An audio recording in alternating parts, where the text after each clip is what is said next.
বুড়ির মরিচ গাছ থেকে আজকে সব মরিচ চুরি করব। হিংসুটে বুড়ি কাউকে কিচ্ছু দিতে চায় না। বুড়ি লাঠি হাতে একটু পরেই তেড়ে আসবে, মরিচ চুরি করার জন্য বাড়ি গিয়ে নালিশ করে আসবে। এই দুপুরবেলায় বুড়ি এদিকে আসবে না, মনে হয় কে ঘুমাচ্ছে। বুড়ি যখন দেখবে তার মরিচ গাছে একটা মরিচও নেই, কি যে রাগ করবে, ঝগড়া করে গ্রাম একেবারে মাথায় তুলবে। মরিচগুলো ছিঁড়ে এখান থেকে পালিয়ে যাই। আমরা যে মরিচ ছিঁড়েছি এ কথা স্বীকার করা যাবে না।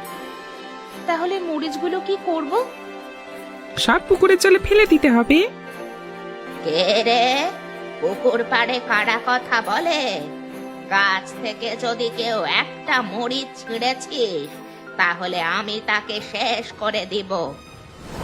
এই জয়, পালিয়ে যা, বুড়ি আমাদের শেষ করে দিবে। দেখ দেখ, বুড়ি চলে